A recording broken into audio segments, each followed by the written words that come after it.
Association chat will get started in just a second, but before that, let's hear from Blake Allison at Human Factor for this episode's podcast tip. Thanks, Kiki. One thing associations ask me is what should we talk about on our podcast? One way I answer this is to call on the ghosts of association Christmas past, present, and future. 1. The ghost of association podcast past. This is where the old saying, those who don't know their history are damned to repeat it, is crucial. Hearing tales of what worked for successful people and organizations in the past is always of interest. And industry vets are always full of great tales of the good old days. 2. The association goes to podcast present. What is happening right now is happening right now and is affecting your members. There's nothing more crucial than delivering the audience up-to-date and accurate industry news in an easy-to-consume podcast. Who just did what successfully right now? How'd they do it? 3. The ghost of association podcast future. I don't think there's anybody in any field anywhere that would not like have at least a glimpse into the future, and talking about where the industry is heading always makes for great content. Unlike Scrooge, the associations have a newsletter that usually contains all sorts of topics to chat about on the podcast. But if your organization doesn't have a newsletter, or even if it does, this is a great opportunity to do some crowdsourcing. Now you have a great excuse to contact your members and ask them about their concerns, and who they'd like to learn it from. You can also contact industry experts and let them know that your members would love to hear from them. So don't be a Scrooge and go make some podcasts. For more information about Association Podcasts, tips and tricks, go to humanfactor.net.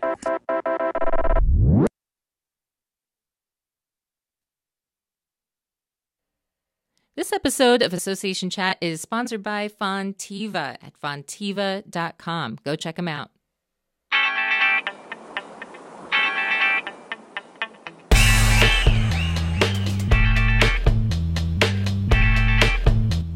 It's good. The dancing's good, Seth. I love it.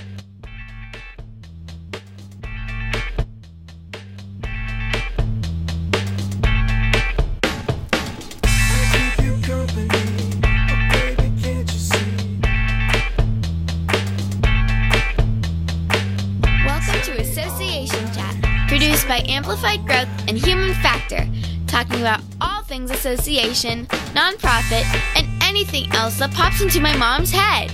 And now, here is your host, Kiki L'Italian. Better not screw it up, Mom. All right. So from the mouths of babes, we are here. And before we get started, I do want to give a quick shout out to Association Chat sponsors Fontiva, Human Factor, that's us. And Amplified Growth. That's you. I know. Isn't it great? All these great people all coming together. It's so fantastic. Yes. And so we had over 100 people sign up to register for today's discussion with Seth. And Seth, oh my gosh, I'm so excited. Who is this Seth? You have to. I'm getting there, Blake. Oh my gosh. So to say I've been excited about today's show is an absolute understatement. I have been reading and listening and just really trying to absorb everything that Seth's put out over the past several years. I don't know, over 10 years probably. And Seth Godin is an entrepreneur, best-selling author, and speaker. In addition to launching one of the most popular blogs in the world and making me feel bad because I don't post every day. Shame. I know. Shame. He's written 18... I am throwing no shame at you. Shame. I'm doing it for myself, you know? Shame. That's on you. He's written 18 best-selling books, including The Dip, Lynchpin, Purple Cow, Tribes, which I have right here, you guys. I want you to know, dog-eared and everything, and what to do when it's your turn, and it's always your turn. TED speaker, founder of Alt MBA, and this year, in May 2018, Seth, you were also inducted into the Marketing Hall of Fame. Congratulations. Thank you. I guess I'm officially old now. Break the call-in number. Is that the way it works? I guess so. They don't induct any 22-year-olds, that's for sure. Now, I've noticed that. So I wanted to say, for anyone who's watching this live right now, you are able to dial in. You can phone in and actually ask your questions to Seth while we're on the show live. So the call-in number is 202-816-5367. We'll be putting that up from time to time. We'll be putting it up from time to time on the YouTube live Thingamajig channel. Thingamajig, yes. And so, welcome, Seth. I want to get started because I know that I have you for a limited amount of time, and I want to get into the juiciest, best parts of it for people. Let's go, rock and roll. All right, let's do it. So, in your latest book, This is Marketing, you share why effective marketing today is different from the marketing that worked in the past. And, you know, with associations, I know that a lot of association executives look at marketing and, you know, one thing that association executives are accused of all the time is not being forward thinking enough. And so, in a nutshell, what do you think marketers are still getting wrong about marketing today? So I remember the old days of the Association of Associations, and I used to subscribe to the newsletter on newsletters. And I have a long history with the world of associations. They're good people doing good work. We have to begin by understanding that just as owning a factory has changed, running an association has changed. If you used to run a factory, your job was to get the people who worked for you to do what they did yesterday, but faster and cheaper. That industrialism was magical and you could crank it out.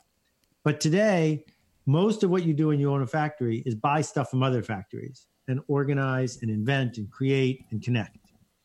Well, when I think about associations used to have a finite membership group, a finite amount of space to hold that membership group, a finite amount of time to engage with them, and generally, the head of the association was vanilla in the sense that your job was to create a platform for your members, and it didn't matter what your association was, you were the person who organized that, and the people could change, the system didn't. But none of those rules are the same anymore. Mm-hmm. That just as marketing shifted because we got rid of 3 TV channels and have 1 billion YouTube channels, associations have changed because the way we can engage with people is infinite and abundant, not scarce and rare.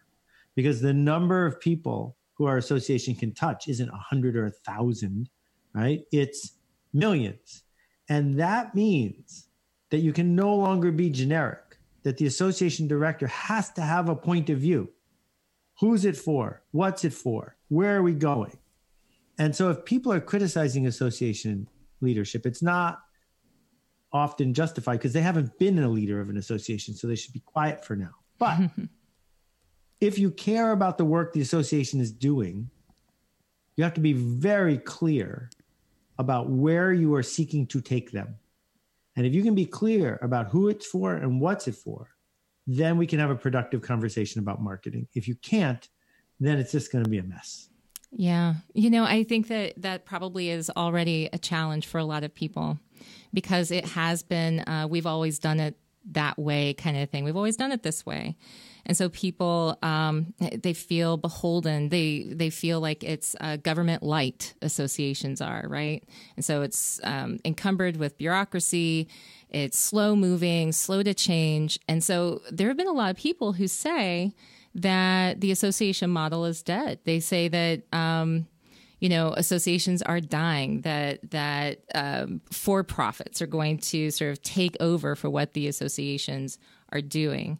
I don't know that I agree with that. I don't agree. I don't agree with that. Unless the association wants that to happen. Right. And I think there are some associations that want that to happen. They want to let themselves off the hook. You think so? But we need associations more than ever before. That's what Tribes is about. Right. The question is, who will choose to establish the culture, to say these are the rules, to say this is how we do things? I am no fan of what Jack Valenti did. I think that Jack Valenti's impact on copyright and the culture wasn't positive. But there is no doubt that the MPAA had a point of view and used certain levers to create a certain culture, to cause a certain culture to exist. And every association has the ability to do that if it wants to. And we need to be connected more than ever before. And we know that generic Facebook connection, generic LinkedIn connection is insufficient.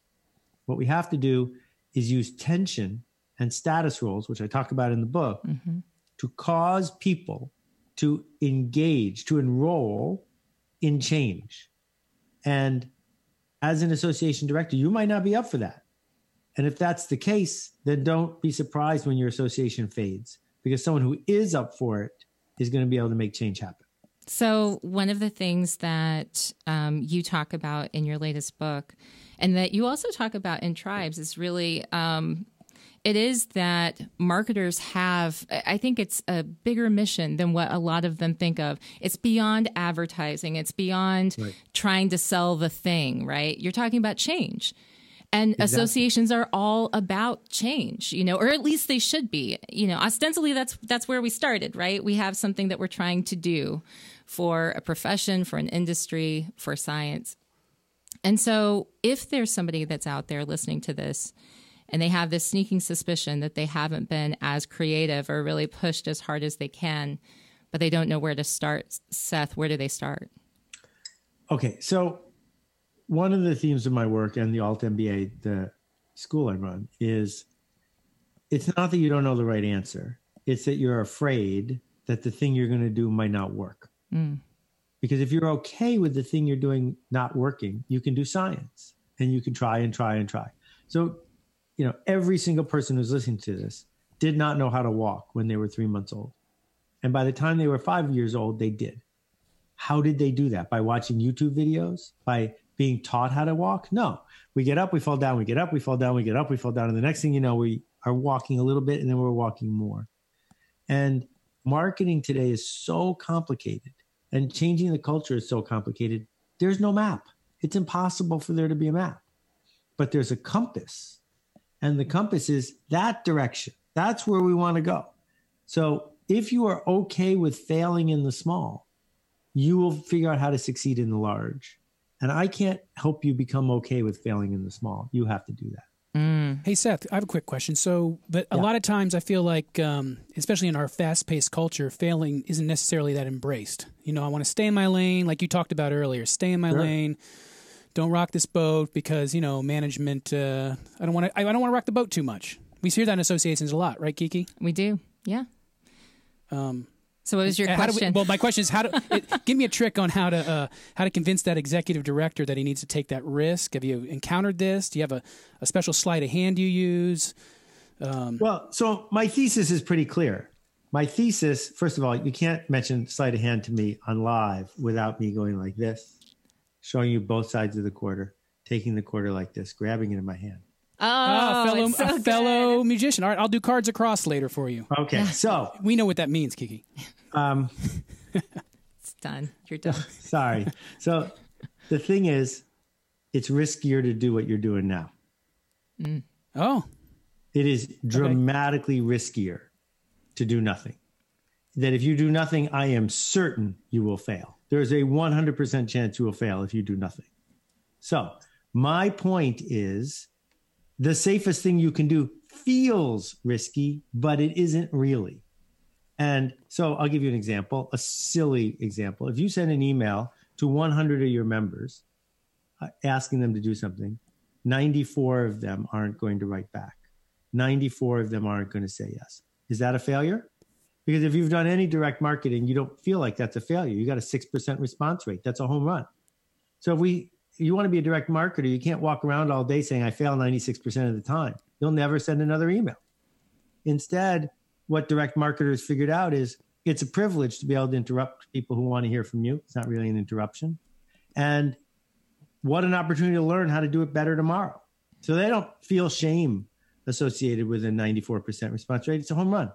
So that is the trick. The trick is to say, my job is to explore things that don't work until I find one that does. And, there was a trade show association that was run by a friend of mine. And 10 years ago, I sat with her and we were talking about her conference, which is 3 days a year. And I said, here's the deal. If you can't figure out how to turn this into a 300-day-a-year conference, you're doomed. Because people just aren't going to fly anymore. Right. And because they were afraid, their conference is now irrelevant. Because they wasted this huge head start they had. This huge head start they had to engage people every day, every week, to cause subgroups and cause digital conversations to happen. And then, yeah, sure, if once a year people want to get together in person, they will. But just like the book people think somehow that they're in the dead tree business, they're not in the dead tree business. They're in the business of sharing ideas.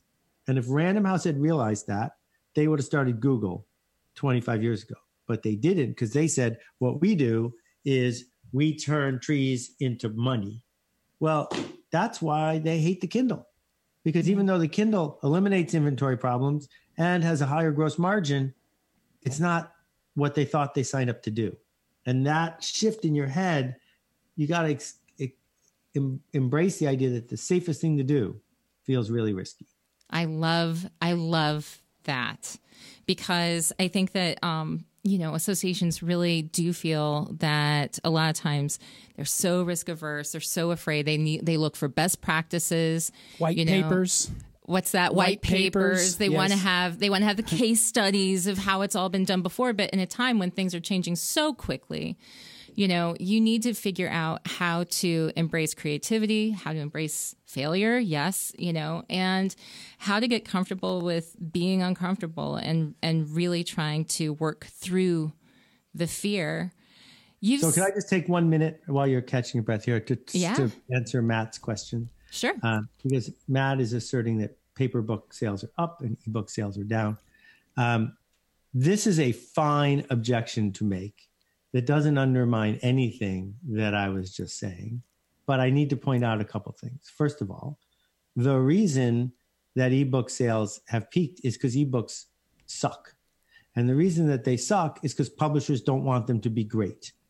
And the pushing a different form of interaction is something that Random House doesn't want to do. So it's not happening because Amazon's not building it into the Kindle. And so it's not seductive. The reason that real book sales are up, and this is what every association is going to have to deal with, is this. When every cultural artifact begins to fade, the people who are really into it do it more, right? So as we start walking away, for example, from internal combustion engines, you're going to see more people driving old-fashioned convertibles around town, because toward the end, the people who are really into it get even more into it, but it's toward the end because the masses The 25-year-olds, they're not buying a book a week. And that's a challenge. So the symptoms of these shifts in marketing always feel backwards until they go the other way. So sorry to interrupt you on that. Oh, no, absolutely. Let's interrupt away. Let's go ahead and see if we can take this call. There's no call. There's no call? No call? I don't see somebody on my list. The 202 number? Yeah. No, that's no call. All right, never mind. Let's move on to my questions then. Yeah, hit it. So, do you have advice for people who are tasked with being creative or innovative, as if you can come up with it on a dime? Like, right, let's go be innovative. Let's lock ourselves in a room and be innovative on command, but who don't view themselves as particularly creative? Yeah, well, it's just what we were just talking about. It's extraordinarily easy, actually, and super difficult. My friend Isaac Asimov, before he died, published 400 books. How can you possibly publish 400 books? Well, what he said was every morning at 6:30, he sat down at the typewriter and he typed until noon. And the deal was it didn't have to be good. It just had to be typing. Mm-hmm. And if your brain knows that you're going to have to type anyway, it'll gradually improve what you're doing. So if you say to your team, we're going to sit down and come up with the 40 worst ideas we can possibly come up with, you will have no trouble getting started. You will outdo each other. And somewhere along the way, you know what will happen? A really good idea will slip in there because you just can't keep coming up with bad ideas all day long. Mm-hmm. The mistake we make is we say, we're going to have a meeting where we're going to come up with perfect ideas. And that's impossible. So instead, what you've got to do is someone asks you to be creative. When someone asks you to write, simply do that work and be as bad at it as you can possibly be, but commit to doing it over and over and over again. And if you do that enough, then it's going to work. I love that because you're also working past that fear we were talking about earlier. You're training yourself to actually get into that space so that you can come up with those ideas. Yeah. I mean, I don't blog every day because it's good. I blog every day because it's the morning. It's your morning workout? Yeah, exactly. Sort of. Yeah. Like I go to the gym sometimes and do like one set and leave, but I just do it so I'm there. Mm-hmm. So I don't fall out of rhythm. So what about the role of curiosity? One of the things that we talk about a lot on Association Chat and in the community is about developing curiosity. And how do you view curiosity in identifying those areas in which we need to lead or help create change? I mean, what role has curiosity played in your own life? Those are two questions. Okay, so I think the ability to say, why did that happen? Mm-hmm. Why did this person quit the association? Why did this person sponsor our conference? Why did this person not take notes in the meeting? Why did this person do this? Why did this? If you can keep asking yourself that question, you will start to understand human nature. But it requires making assertions so that when you ask the question, you have to acknowledge there is no guaranteed answer. There's an assertion. Oh, I assert they dropped out of the association because 3 people on their board are angry with me because I didn't invite them to my Christmas party. That's an assertion that can be tested over time, right? And so where we fall down, because no one taught us this in school, is in making our assertions. Why is it that way, right? Why is it that there's a revolving door at the airport, even though people have suitcases? Make an assertion as to how that happened. Follow up on the assertion. Figure out if you did a good job. Repeat. Adele has a really good question here. She says associations, require buy-in from everyone, which stymies creativity. How do you address that issue? Love this question, and I question its premise. Do not believe associations require buy-in from everyone. I think what you need to say is, we're going over there. Who wants to come? The Pilgrims did not have buy-in from everyone. The ones who wanted to come got on the boat, and the ones who didn't stayed back. When I first started going to the Momofuku restaurant in New York City, I don't eat meat. And we were early customers of theirs. And I'd sit there with my family and I'd say, can you make us a Brussels sprouts with no bacon? And they would say, sure. And once they got popular, we asked them and they said, no. I said, what do you mean? What? They said, we don't like people who don't eat bacon. And so we left. And that was brilliant. It was brilliant because it's not a diner. It's not a diner that sells something for everyone. It's a diner that sells a restaurant that sells a few things for a few people that they would cross the street to get, period.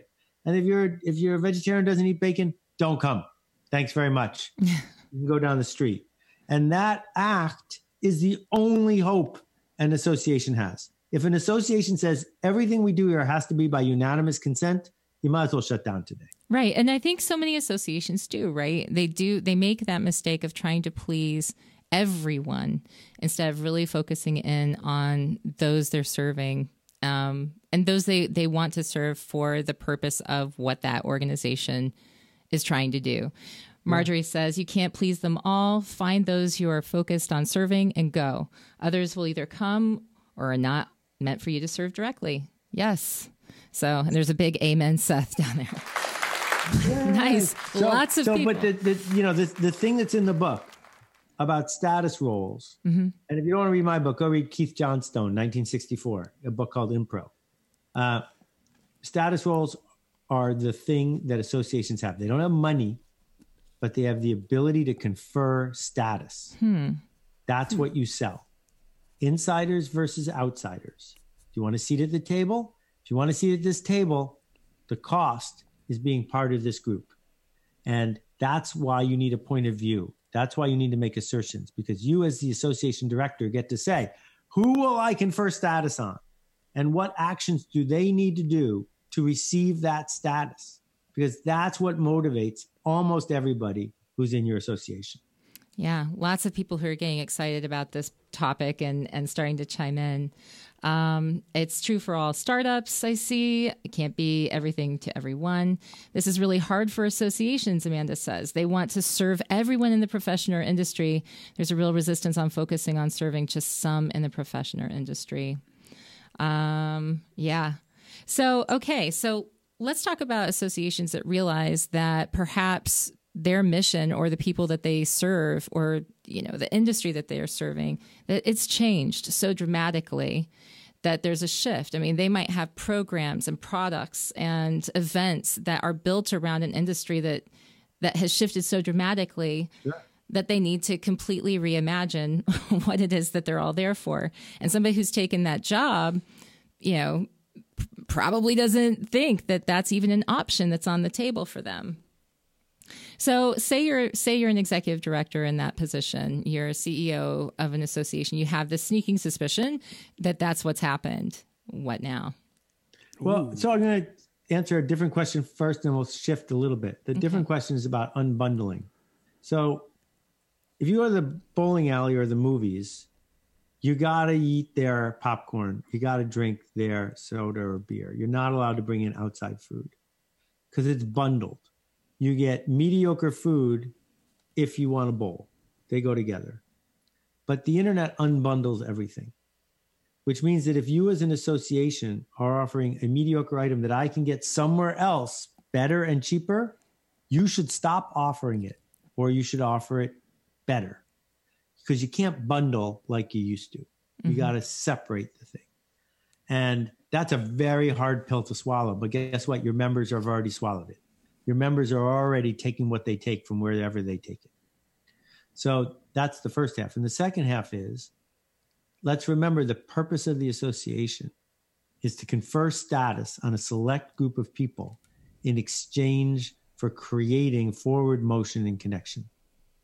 And if the group of people you are conferring status on don't want it anymore, don't deserve it anymore, or can't afford it anymore, you should use the small head start you've got to confer status on a different group of people, to figure out a different group of people that want to be seen, that want to be understood, that want to be connected, that's adjacent to your group. And if you can figure out how to make them feel special, then you have a shot. So my mom was one of the people who ran the Albright Knox Art Gallery in Buffalo, which wasn't an association, but it's a nonprofit. And the thing about art museums is the typical person was 50, 60, 70 years old. How are you going to get the 25-year-olds to come? Because guess what? The 65-year-olds aren't going out anymore at night. Well, what she helped create was a monthly party inside the museum by invitation of the 29 to 35-year-old cool kids. And a lot of people weren't invited. And if you didn't get invited, you desperately wanted to be there. And if you did get invited, you had to go to show that you got invited. And I don't know if it's still running, but it ran for more than a decade. The people who were going weren't going to see the Clifford Stills and the Jasper Johns. They were going to see each other. Yeah. Well, that's what you guys do. Yep. And it's status. It's this opportunity to do something different. Before we actually showed up for the show today, people were sending me questions to ask you, questions that they wanted to get your feedback on. And one of those came in from Ron. And he said, can you create, this is a request, okay? This might be work for you, Seth. We'll see what happens. Can you create a companion piece to This Might Not Work?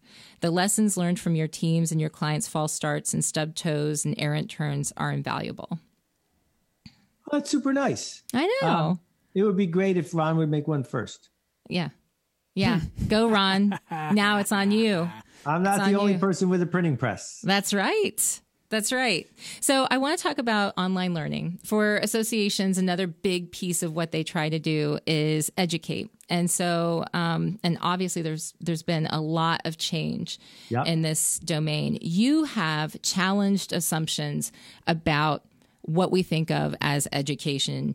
And you've created this popular alt MBA workshop, which I've heard so many people talk about lusting to be a part of it.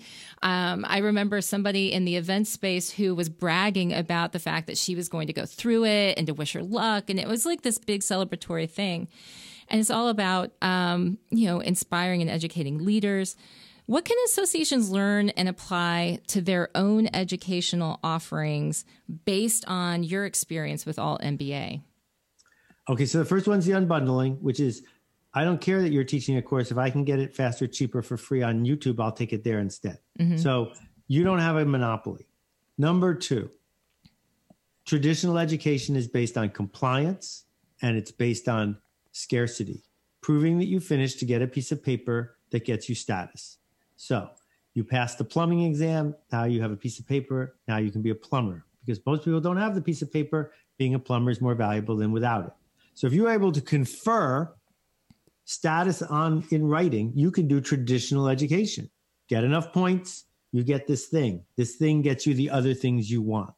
You could be the accreditor. You could be the person who establishes this is it. But I don't like calling that education, because it's not really about learning. It's about scarcity. Mm-hmm. If we're going to teach people to actually learn something new, it's going to happen because they did something, not because they heard us on a video. And they don't need a test. They just need to know that they learned it. And we don't have to have scarcity. If we don't have a piece of paper that's accredited, we can have abundance. We can say lots of people can learn this, right? So if you think about how does a Pop 40 song end up on everyone's lips and we're all singing it? There was no test. There was no tuition. People enrolled in the journey to learn the song. The more people know the song, the better. It's not about scarcity. It's about abundance.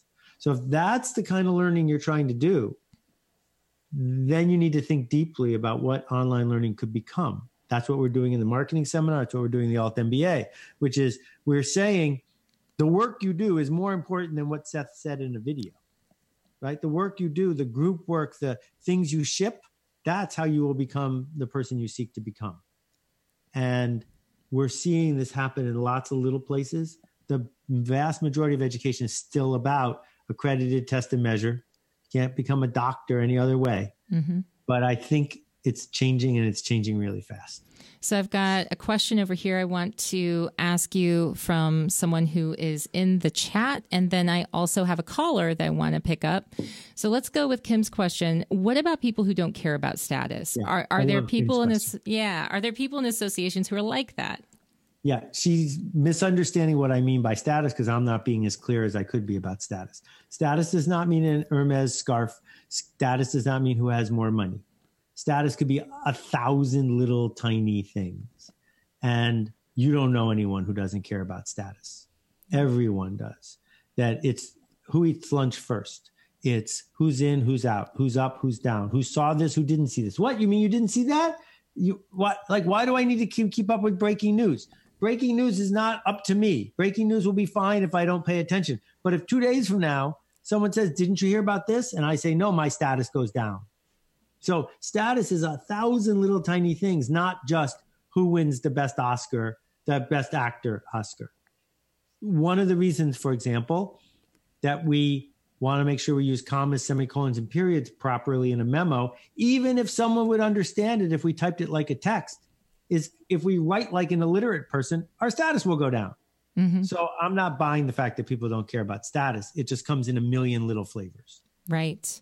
Do you have I would like to hear, before we do the call, one of your best success stories where you turned something around, Seth? An organization maybe you worked with?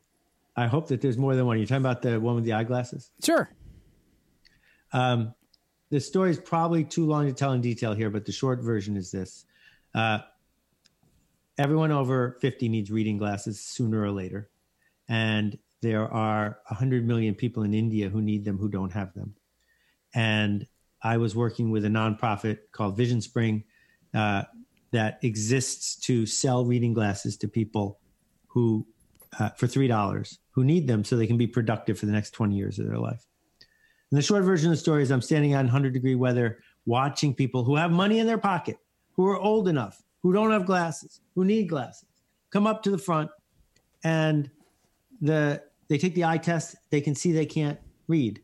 And they say, here, try on the sample glasses. They can read. Okay, come to this table. There are 10 kinds of glasses to choose from. Which one do you want? And 2/3 of the people bought nothing. Mm-hmm. Wow. They bought nothing. And I'm standing there thinking, I got to fix this. I don't know how. And it took me an hour of thinking. I didn't do anything. I just thought. And then I changed one thing, and I doubled the percentage of people who bought glasses. All right. I don't have a drum roll. What'd you change? I have clapping ready. I got rid of all the sample glasses, all 10. And you just had the one now. Mm-hmm. And we said, here's the sample pair. Can you see? And they said, yeah. And we said, all right, now you have a choice. Give us $3 or give us back the glasses. Which would you prefer? Yeah. That's desire to avoid loss, not desire for gain. Now, an upper middle income American doesn't want that. An upper middle American likes shopping. But if you've been poor in India for 10 generations, shopping is not an option. Shopping is not fun. Shopping is not what you want. Shopping is a threat because you might be wrong. But avoiding loss is what got you here in the first place. Mm-hmm. So the practical empathy here is, I don't know what you know. I don't believe what you believe. I don't want what you want. And that's okay. And that last part is at the heart of modern marketing, because you cannot possibly change people or serve people if you insist that they're like you. So Layla says, I'm at the tech conference. This is the Association of Associations tech conference happening right now.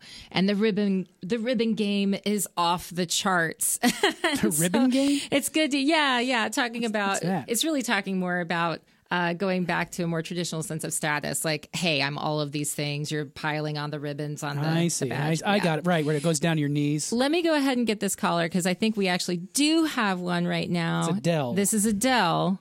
All right. Adele. Hi, Seth. I just wanted to see if you could possibly provide an example of a few brands that you think are mastering the marketing game now, that are doing great work, that are figuring it out. Yes. Okay. So every time I pick a brand, then they fail. So. Oh, geez.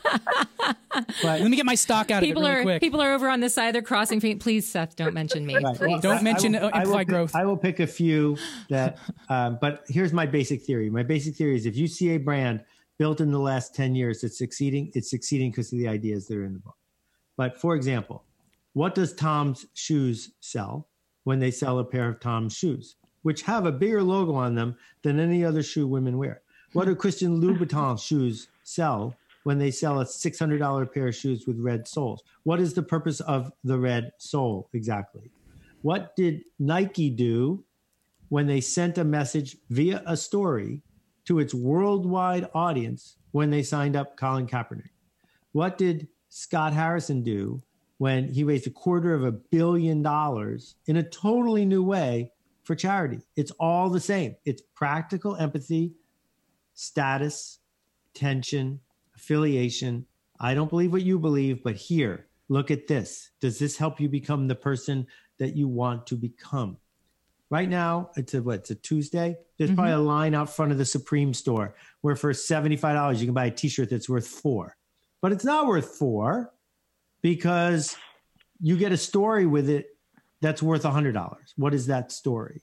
Or the last one I'll tell you is an hour ago, I was at the drugstore in town, and they, yes, it's true, are selling CBD oil for dogs. Here's the deal. I don't even know what that is, but it's funny. It's not for anxious dogs. It's for anxious dog owners. Right. Because the act of giving the eyedropper to your dog makes you relax, which guess what? Will make the dog relax too. Yeah. Huh. Excellent. Thanks, Adele, for calling in. Thank you. All right. So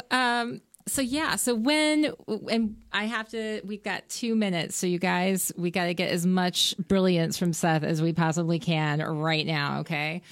So when we're looking at what's going on with associations as far as their learning, their education, I want to turn our view to conferences and events, the experiences. Okay.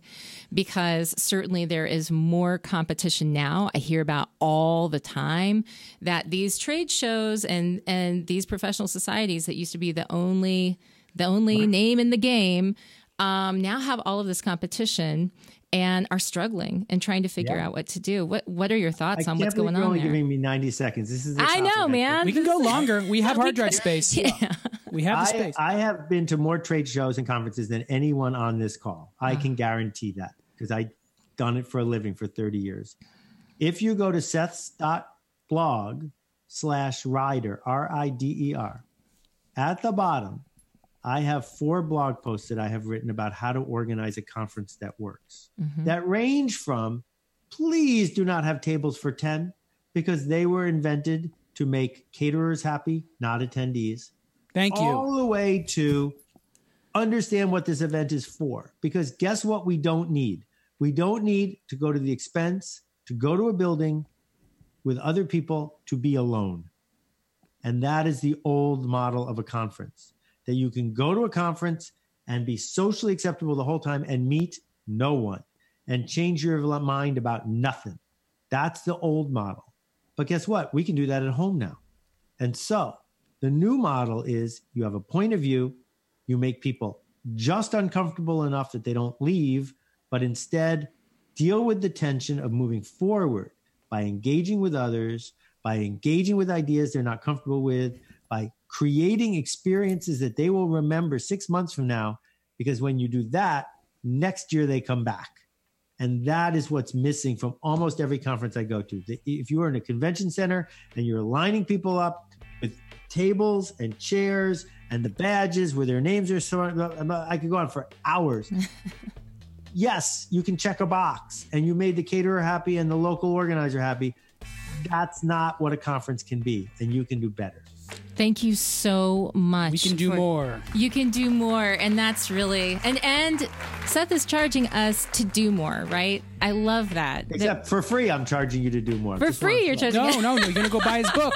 Go buy his book. I love it. We all have to go buy his book. Thank you, Seth, for joining me on Association Chat, for joining all of us, sharing your wealth of wisdom. It's been absolutely just amazing, and I really appreciate it. That was fun. Thanks, guys. Thank you. Don't make a ruckus. Thank you. Yes. Bye-bye. All right. So for all of you watching, thanks for joining this interview. A special event is coming up in January. The only way that you're going to find out more about it is by going to associationchat.com and clicking on blog.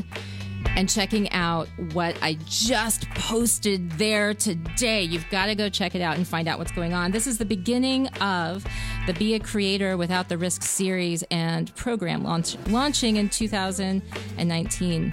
And it's a collaboration with Adele Sears of When and Now. And for more information, visit associationchat.com website and click on the blog. Can you believe it, you guys? Blog. Seth Godin, absolutely amazing.